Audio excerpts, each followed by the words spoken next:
ओम श्री साईनाथाय नमः। आइए वीडियो शुरू करने से पहले मैं वीडियो का टॉपिक आपके साथ क्लियर कर देती हूँ कि ये नया साल आने वाला हम सब के लिए बहुत सारी खुशियाँ लेकर के आए। यही उम्मीद, यही विश्वास और यही प्रार्थना है बाबा के श्री चरणों पर। तो इस नए साल पर बहुत सारे भक्त शिरडी को जाने को तैयार हैं और शिरडी को जा रहे हैं।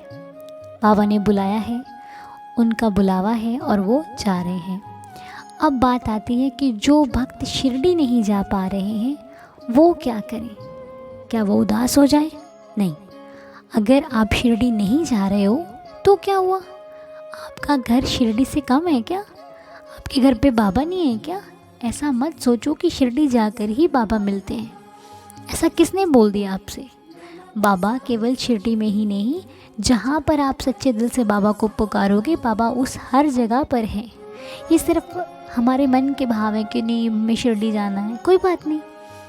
शिरडी वही जाते हैं जिन्हें बाबा बुलाते हैं, ये बात तो सच है। लेकिन जो शिरडी नहीं जाते, ऐसा नहीं है कि बाबा आपसे नाराज़ है इसलिए बाबा आपको नहीं बुलाते, क्योंकि बाबा को भी पता है कि मेरे बच्चे का खर्चा हो जाएगा, मेरे बच्चे के पास अभी बहुत सारे काम है, वो निपटा ले उसके बाद बुला लूँगा। ये बाबा सोचते हैं।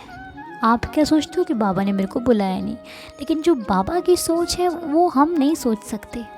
बाबा को हमारी फ़िक्र हमसे कहीं ज़्यादा है। हम सोचते हैं कि आज हमारे पास 5 रुपए हैं तो हम खर्च कर ले, लेकिन बाबा को पता है कि कल हमें 10 मिलने वाले हैं या 15 मिलने वाले हैं। समझ रहे हो ना मेरी बात को? तो बाबा आपकी फ़िक्र करके ही आपके सारे काम करते हैं। कई बार क्या होता है, हमें तकलीफ़ होती है और हम सोचते हैं कि बाबा हमारी तकलीफ़ कम क्यों नहीं करते हैं। उसके पास बाकी सब की तकलीफ़ कम कर देते हैं, सबको दर्शन देते हैं, सबके सपनों में आते हैं, सबके घर में सुख समृद्धि होती है। बाबा मेरी क्यों नहीं सुनते? आखिर मैंने क्या ऐसी गलती कर दी है? तो आपने कोई गलती नहीं करी, बस कुछ समय है जो आपको कष्ट दे रहा है। जब ये समय निकल जाएगा तो सुख ही सुख है। और ये कष्ट दे रहा है, इसमें भी बाबा ने आपको बचा कर रखा है। नहीं तो ना जाने इससे ज़्यादा दुख भी हो सकता था, इससे कहीं ज़्यादा तकलीफ़ भी हो सकती थी, लेकिन नहीं हो रही। इसका मतलब है कि बाबा का हाथ है, बाबा ने आपको बचा रखा है, इसलिए आप बचे हुए हैं। वरना तो मुसीबत आती है तो इंसान को तोड़ कर रख देती है, लेकिन साईं है तो आप बचे हुए हैं। इसलिए लख बार उसका शुक्राना करें, बार बार उसको शुक्रिया अदा करें कि बाबा तुम हो तो मेरी ज़िंदगी में रोशनी है, तुम हो तो मेरी ज़िंदगी में उजाला है। ठीक है? तो जो लोग शिरडी नहीं जा पा रहे, निराश होने की कोई ज़रूरत नहीं है। बाबा आपके घर में खुद आएंगे और घर शिरडी बन जाएगा। ठीक है? इसलिए चिंता करने की ज़रूरत तो बिल्कुल भी नहीं है, रोना धोना तो बिल्कुल भी नहीं है। बहुत सारे भक्तों के कमेंट्स देखे कि हम शिरडी नहीं जा पा रहे हैं, बाबा को बोले शिरडी बुलाए नए साल पे। मैंने मैसेज भी देखे व्हाट्सएप पे।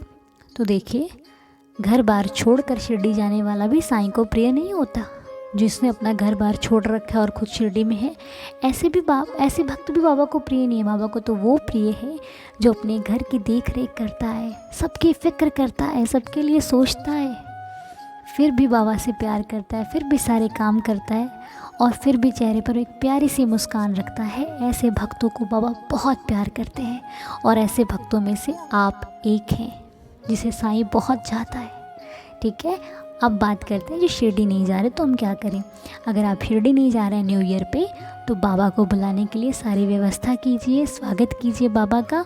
और अपने घर पर ही जिस प्रकार आप डेकोरेशन करते हैं, जिस प्रकार आप गुरु पूर्णिमा मनाते हैं और हम दशहरे का त्यौहार मनाते हैं, महासमाधि दिवस मनाते हैं, बाबा को याद करते हैं बैठकर घर पे, उसी प्रकार न्यू ईयर पे भी थोड़ा समय निकालिए, महापारायण कीजिए, श्री साईं सच्चरित्र का पाठ कीजिए। चाहे एक अध्याय कीजिए, लेकिन श्री साईं सच्चरित्र का पाठ ज़रूर करें। साईं बावनी पढ़ें, साईं कष्ट निवारण मंत्र पढ़ें, साईं नामावली करें। जितना भी समय है सारा बाबा में लगा दें। ठीक है? और हो सके तो किसी ना किसी व्यक्ति को, किसी को सहारा दें, किसी को मदद कीजिए उस दिन ज़रूर, क्योंकि ये काम बाबा को बहुत अच्छे लगते हैं। तो हो सके तो अन्न का दान ज़रूर करें, बाबा को बहुत अच्छा लगेगा। भले शिरडी में हो या कहीं पर भी हो, आप नहीं पूजा कर सकते, समय नहीं है, बाहर हैं आप, सफ़र कर रहे हैं, फिर कहीं पे भी हैं आप, तो किसी भी व्यक्ति को कुछ अपने पैसों से, अपनी श्रद्धा से उसको कुछ खिला दें, बाबा आपका भला करेंगे, बाबा को खुशी होगी। ठीक है, तो ये अच्छे अच्छे काम ज़रूर कीजिए, चाहे वो फिर गौशाला जाकर आप खिला दें, चाहे फिर आप जानवरों को खिला दें, है ना, पशु पक्षी को खिला दें, दाना डाल दें, कोई भी, क्योंकि सेवा का कोई मूल्य नहीं होता। सेवा तो कहीं पर भी की जा सकती है, कोई पर्स ऐसा नहीं होता कि सेवा यहीं पर करनी है, ऐसे ही करनी है, नहीं। किसी भूखे को खिलाया सबसे बड़ी बात है। अब वो भूखा गरीब है अमीर है इससे फ़र्क नहीं पड़ता, क्योंकि भूख सबकी एक बराबर होती है, चाहे वो बड़ा इंसान है, चाहे वो छोटा है, चाहे वो अमीर है, चाहे वो गरीब है, सब एक बराबर के होते हैं। ये हमारे मानने के ऊपर है कि हम कैसी सोच रखते हैं किसी को खिलाने वक्त।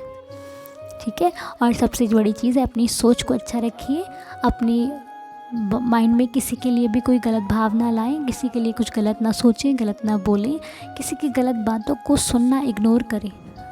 ठीक है, अगर कोई आपके पास आकर उल्टी सीधी बातें करता है, किसी की बुराई करता है, तो उस चीज़ को इग्नोर करके आगे बढ़ें, क्योंकि लाइफ बहुत बड़ी है। अच्छा करना है, अच्छा सोचना है। न्यू ईयर वाले दिन तो बिल्कुल भी इन सब चीज़ों से दूर रहिएगा, अच्छा कीजिएगा, अच्छा सोचिएगा, अच्छे लोगों के साथ बैठिएगा और अपने समय को बहुत वैल्यू दे करके अच्छी जगह पर लगाइएगा। और अगर आपके पास बाबा का कोई मंदिर है तो वहाँ जाकर शिरडी जैसा फील कीजिए, नहीं तो घर में ही बाबा को, हो सके तो बाबा को नए वस्त्र अगर आप ला सकते हैं तो ज़रूर बाबा को नए वस्त्र पहनाएं, बाबा को इत्र लगाएं, बाबा को भोग लगाएं, अच्छी चीज़ों का अपने हाथ से कुछ बनाकर बाबा को खिलाएं, अच्छा लगेगा साईनाथ को।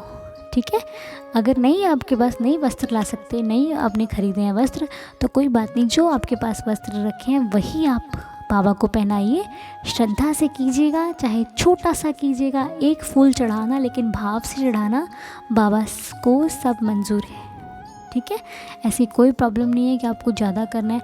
बाबा को स्नान ज़रूर कराना उस दिन, ठीक है, चाहे दूध से, दही से, गंगा जल से, जैसे भी आपकी सुविधा है, जैसे भी आप करना चाहते हैं वैसे कीजिएगा। किसी को देख कर करने की कोई ज़रूरत नहीं है, अपने भाव से कीजिएगा। बाबा ने कहा है कि चिंदियों की चोरी नहीं करना। ठीक है, अपने आप को भाव बाबा को अर्पित करने हैं जैसा भी।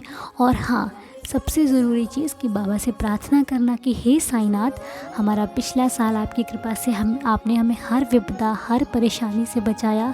इस साल भी बाबा हमारे ऊपर अपनी छत्र छाया बनाकर रखना, अपनी दया रखना, अपना आशीर्वाद रखना, हमारे पूरे फैमिली को, पूरे परिवार को खुश रखना, चाहे जहाँ रखना, बस अपना साथ बनाए रखना। इसी प्रार्थना के साथ बाबा के साथ नया साल शुरू कीजिएगा। बाकी आपको जो ठीक लगता है, आपका भाव जो कहता है कि आपको बाबा के लिए क्या करना है, कुछ एक्स्ट्रा करना है, ये करना है, वो करना है, वो आप कर सकते हैं, क्योंकि ये जो चीज़ें थी तो मैंने आपको बताई है ना। बाकी आपको जो ठीक लगता है आप वो कर सकते हैं। नए दिन की शुरुआत कुछ मीठा बना कर कीजिएगा, बस वो तो अपने घर की जैसे भी आपको करना है वो आप कर सकते हैं। ठीक है, ये कुछ चीज़ें थी जो मैंने आपके साथ शेयर की, आपने मुझसे पूछी तो मैंने इस वीडियो के ज़रिए आप तक पहुंचाई। अब आगे आपकी क्या राय है वो मुझे कमेंट बॉक्स में लिखकर ज़रूर बताइएगा। ठीक है, फिर मिलेंगे आपसे नेक्स्ट वीडियो में, एक अच्छी सी वीडियो में। और अगर कोई डाउट अभी भी आपके मन में हो तो आप मुझसे कमेंट करके पूछ सकते हैं। ठीक है, अपना ख्याल रखिए, अपनों का ख्याल रखिए, ठंड से बच कर रहिए। ओके, जय साईं राम।